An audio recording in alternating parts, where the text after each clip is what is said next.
Assalomu alaykum aziz yurtdoshlar. Kanalimizga xush kelibsiz.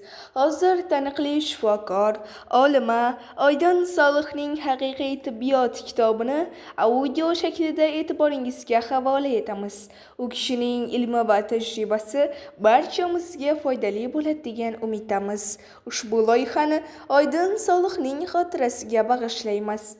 27-qism davomi. Tuz. Hadis sharifda taom yeyishni tuz bilan boshlagan kishidan Alloh 330 xil kasallikni uzoqlashtiradi. Bu kasalliklar jinnilik, moxov, ichak buzilishi va tish og'rishi. Qolgani Allohning oliy ilmida gizlidir deganlar. Tuz deganda bugungi tozalangan osh tuzi, ya'ni natriy xlor emas, tabiiy, qayta ishlanmagan tog' tuzini yoki dengiz tuzini tushunish kerak. Bu tuzlar tarkibida yod, magniy, kaliy, sink, silikat kabi inson sog'lig'i uchun kerakli makro va mikroelementlar mavjud. Tosh tuzi, dengiz tuzi, Hindiston, ya'ni Gimalaya tuzi kabi tuzlar tabiiy tuzlar hisoblanadi. Bular kabi tuzlar ichaklarni tozalab, ich ketishini to'xtatadi. Ich qotishi va turli hidlarni ketkazadi. Oshqozon kislotasi ishlab chiqarilishiga yordam beradi. Tish toshlarini tozalaydi. Safro va balg'amni to'kadi. Yaralarni tozalaydi va quritadi. Milk va taloqni quvvatlantiradi. Terini go'zallashtiradi. Zaytun yog'i bilan tuz kuygan joyga surilsa, gazaklashishning oldini oladi. Tananing tuzga bo'lgan ehtiyoji kunda 10-12 grammdir. Bu miqdor tuz bir bo'lak go'shtda, 3 dona zaytunda va kundalik nonlarda mavjud. Rafinat tuz tuzlangan sabzavotlarning issiq taomning sifatlarini buzadi. Tabiiy tuz suvli taomlarga pishirish so'ngida, kartoshka pishira boshlaganda, baqlajonlarga yumshaganidan keyin qo'shiladi. Go'sht, baliq va sabzavotlarga qovurilishidan avval, kartoshkaga esa qovurilishi oxirida tuz qo'shiladi. Qora ziravorlar qo'shilganda tuzni kamroq ishlatish kerak. Taomlarga tuz bilan birga biroz shakar qo'shilganda taom ta'mi yana shirin bo'ladi. Rafina etilgan qo'shimcha moddali tuz barcha qo'shimcha moddali taomlar kabi sog'liq uchun zararli va tabiiy tuz o'rnini bosa olmaydi. Rafinat tuz paydo bo'lishi bilan insonlarda bo'qoq kasalligi ko'payadi. Osh tuziga qo'shilgan qo'shimcha moddalar. Alyumin gidroksid, ya'ni rang beruvchi va nam tutuvchi sifatida qo'llanilgan qo'shimcha modda zaharlidir va qo'shimcha moddalarni o'z ichiga olgan barcha moddaga qarshi yuksak sezuvchanlikka sabab bo'ladi. Dunyoning ko'p mamlakatlarida taqiqlangan alyuminiy asosida nam tutuvchi moddalarning miya to'qimalariga joylashib, o'rganishning buzilishiga, zakovatda ortda qolishga va falajlarga olib kelishi aniqlangan. Yoki titan dioksid nanoparchalari nam tutuvchi va oqartiruvchidir. Bular bilan birga yodli tuzga kaliy yodi qo'shilmoqda. Kaliy yodining yod stabilizatori natriy tiosulfatdir. Kaliy yodi juda zararli modda bo'lib, tiroid bezining muvozanatsizligiga sabab bo'ladi. Natriy tiosulfatning zararini o'rganish uchun qo'shimcha moddalar mavzusidagi nitratlar bo'limiga qarang. Dolchin katarakta va ko'z qorayishini ketkazadi. Tumov, yo'tal, soch to'kilishini to'xtatadi. Yuzdagi husnbuzarlar, qaltirash, bosh og'riqlariga juda foydali. Jigar, bachadon va buyrak kasalliklariga samarali vosita. Badan tizimlarining ishlashidagi tartibsizlikni ketkazadi. Arteriya va xususan yurak tomirlarini ochadi. Qora choy va qahvaning zararini kamaytiradi. Taomlarning ustiga va oq undan qilingan xamirga qo'shsa bo'ladi. Dolchinni kuniga 0.5 bir choy qoshig'idan ko'p iste'mol qilish zararli. 3-darajali isituvchi va qurituvchi bo'lgani uchun har kuni ishlatilmaydi. 1-3 haftalik kurslar olish va haftada 1-2 marta choy, qahva va taomlarda ishlatish mumkin.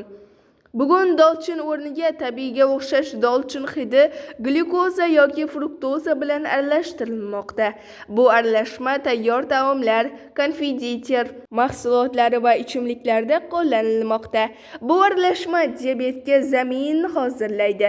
Dolchin olganda dolchinning po'stlog'ini tanlash tavsiya etiladi. Uzum. Hadis sharifda quruq uzum yenglar, zero u safroni ochadi. Balg'amni ko'chiradi, asablarni tinchlantiradi, quvvatsizlikni ketkazadi, axloqni go'zallashtiradi, nafsni qondiradi, qayg'uni uzoqlashtiradi deyilgan. Turli mikroelementlar, vitaminlar va organik kislotalar manbasidir. Siydik ko'paytiradi, ichaklarni yumshatadi va dam oldiradi, balg'amni ko'chiradi, xolesterinni tushiradi. Bu xususiyatlardan tashqari revmatizm, buyrak, jigar, o'pka va bo'g'im kasalliklariga qarshi iste'mol qilinadi. Xom uzum ich ketishini to'xtatadi, ichaklardagi yaralarni yopadi. Sadaf, ya'ni psoriaz va pes, ya'ni vitiligo kasalliklariga ham foydali. Ertalab yeyilgan uzum yuzni porlatadi va go'zallashtiradi. Uzum sharbati qonni ko'paytiradi. Yangi uzum ko'p miqdorda glyukoza, kaliy va vitamini va kalsiyni o'z ichiga olgani uchun yurak va asab tizimlarini quvvatlantiruvchi sifatida ishlatiladi. Soch kepaklashishini davolashga foyda beradi.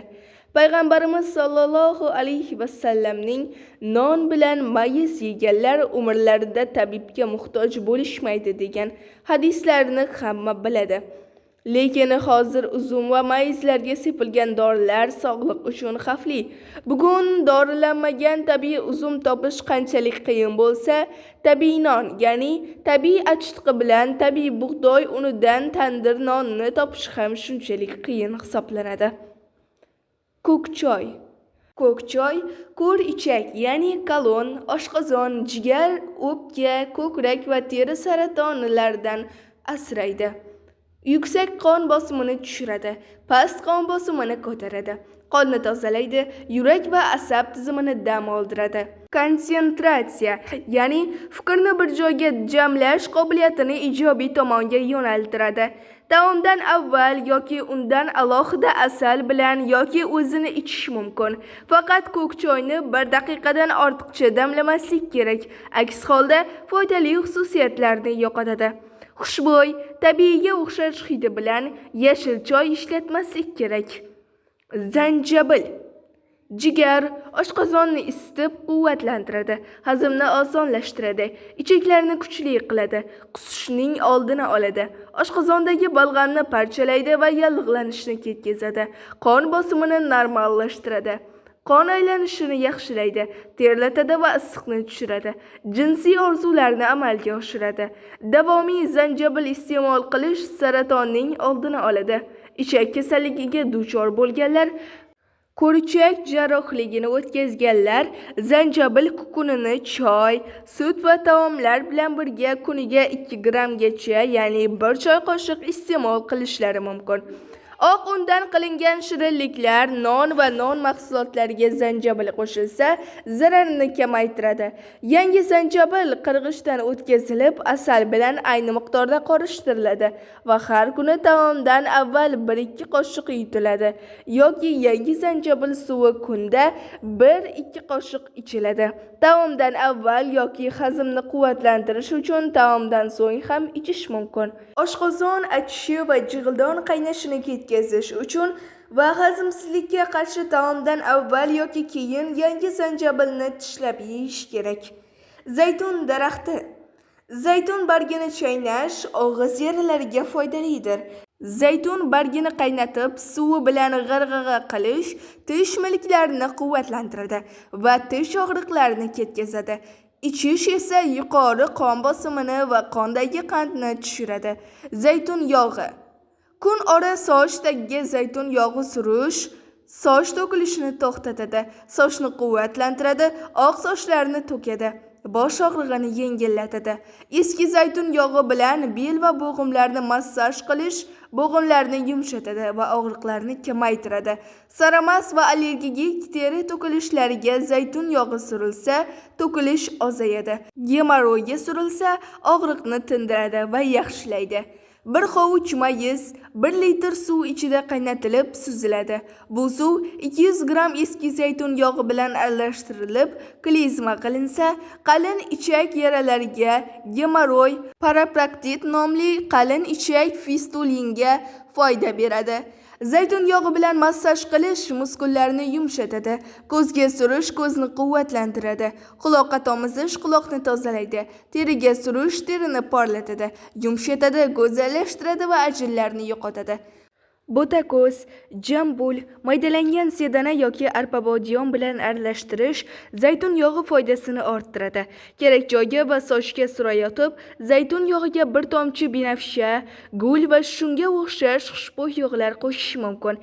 Zaytun yog'i ichilsa, jigarni yumshatib, tozalaydi, safroni orttiradi, jigar og'riqlarini ketkazadi va ishlatadi. Sariq kasalligidan davolaydi, ichaklarni dam oldiradi, oshqozonga kuch beradi, yaralarni yopadi, gijjalarni tushiradi, gemorroyni yo'qotadi, tomirlarni ochadi, xolesterin va qondagi qandni tushiradi, immunitetni oshiradi. Ham ichilib, hamda klizma qilinsa, ichak tiqilmalarini ketkazadi. Zaytun yog'idan maksimum foyda ko'rish uchun taomni yog'siz pishirib, ustiga zaytun yog'i qo'yish kerak. Kanalimizni yo'qotib qo'ymaslik uchun kanalimizga obuna bo'lishni va videoga like bosishni unutmang. Kitobning keyingi qismi keyingi videolarda. Aytgancha, fikrlaringizni izohda yozib ketishni unutmang.